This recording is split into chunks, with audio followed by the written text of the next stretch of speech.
God to believe what's written in the Bible. They are influenced by the Roman Catholic Church. This whole campus used to be Catholic. It wasn't holiness until we came in here. Everything was Catholic. And I remember when we was working on this campus, as we still are working, especially here in the auditorium, so many people that used to come here when it was Catholic, in an imposter church. Someone was asking while we was working through the day, because you know most Catholic churches are open all day. And people are used to coming in and getting on their knees and give the sign of the cross to an image. And there was a few stragglers that came in that used to be members when it was a false church in darkness. And they came in, and some had to catch themselves. They walked to the front, and some of the contractors were saying, "What they doing?" I said, "Don't bother them, just watch." Because it was statues that used to be up here. And some would come and get ready to hit their head and chest, face the statue, and they would start and stop and look. Because there was no more statues in here. And a few of them asked me while I was in here, where's Mary? I said, "She's dead." Amen. She's dead. I don't know where she died at, but I know she's dead.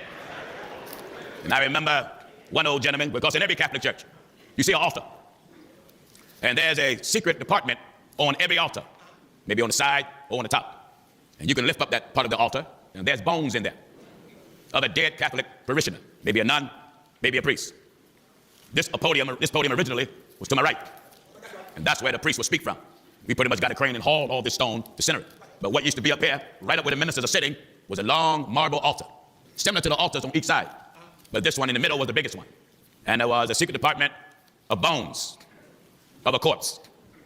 They said, "We want our altar, Pastor Jennings." I said, "You can take your altar and the bones." But they forgot to remove the altar from the convent. In the convent, there was a small chapel. And that's the altar that I took and dismantled it, had the brothers dismantle it, redesign it, and that's the podium in the lower auditorium. But I went in there, and I remembered that it was bones somewhere. And I searched for the apartment, and I found it, and lifted it up, and there was somebody's old bones laying there. And I showed it to some of the brothers. I helped it with a piece of tissue. I don't know what bacteria they have, but whatever they have, I didn't want it. I told the brother, "Bring their trash can." And I took the bones and threw them in the trash. In time, God will collect them and bring that individual back to stand before him. You know, that's scary, you know.